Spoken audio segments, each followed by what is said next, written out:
तो चलिए आज एक ऐसी कहानी की बात करते हैं, एक ऐसी कहानी जो ईमानदारी के असली मायने पर सोचने को मजबूर कर देती है। तो सवाल ये उठता है कि क्या ईमानदारी की हमेशा जीत होती है? ये एक बड़ा सवाल है ना? और यही सवाल इस कहानी की कह सकते हैं जान है। इसका जवाब हमें कहानी के आखिर में मिलेगा।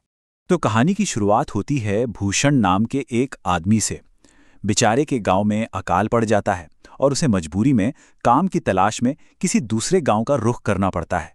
वहां उसे जगत सेठ नाम के एक अमीर किसान के यहाँ काम मिल तो जाता है, पर काम भाई बिल्कुल आसान नहीं था। सोचिए जरा, 100 जानवरों की देखभाल, रोज गौशाला की सफाई और रहने के लिए भी बस वहीं एक कोना। लेकिन पेट के लिए भूषण ये सब करने को तैयार हो गया। और काम शुरू करने से पहले वो एक वादा करता है, एक बहुत सीधा साधा लेकिन गहरा वादा, कि वो अपना काम पूरी मेहनत और ईमानदारी से करेगा।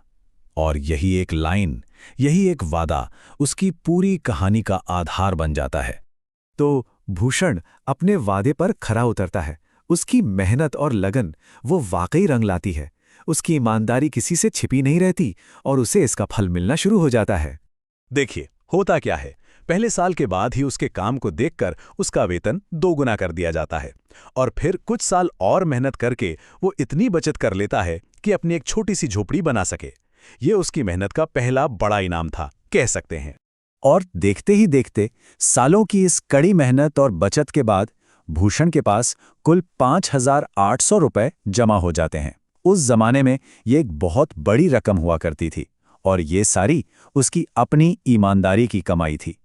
लेकिन कहते हैं ना, जिंदगी सीधी नहीं चलती।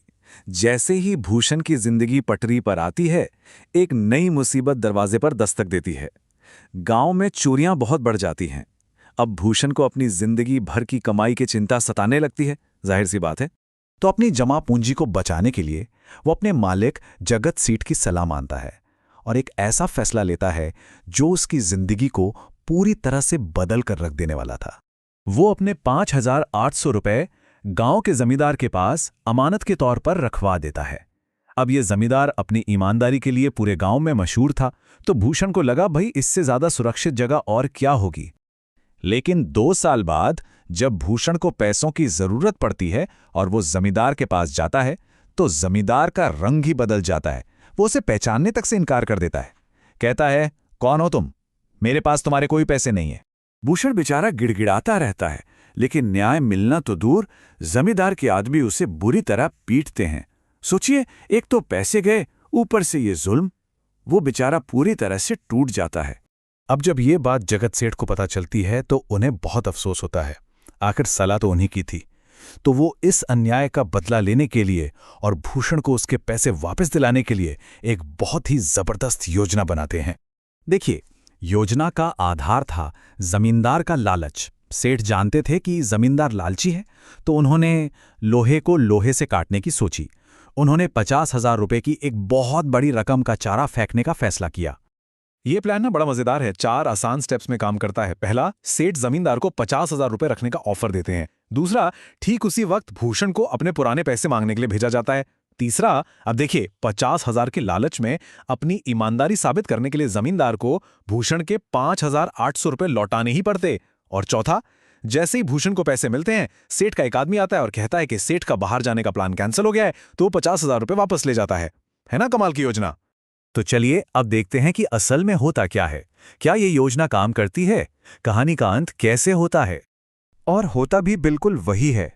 जैसे ही जमींदार 50,000 की रकम देखता है, उसकी तो जैसे याददाश्त ही वापस आ जाती है। वो झट से भूषण को पहचान लेता है और बड़े प्यार से कहता है, अरे भूषण, माफ करना, उस दिन मैं पहचान नहीं पाया था। ये लो तुम्हारे पैसे। तो बस जाल काम कर गया।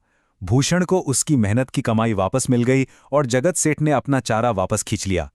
ये दिखाता है कि कभी-कभी न्याय ताकत से नहीं बल्कि अक्ल से मिलता है।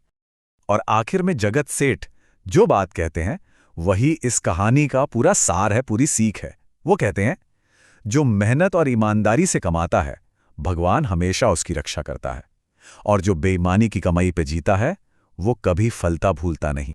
तो ये कहानी हमें एक बहुत बड़े सवाल के साथ छोड़ जाती है। आज की दुनिया में जहां हर चीज इतनी कॉम्प्लेक्स है, इतने नियम कानून हैं, क्या ईमानदारी का ये सीधा साधा सा पाठ आज भी उतना ही सच है? सोचने वाली बात है ना।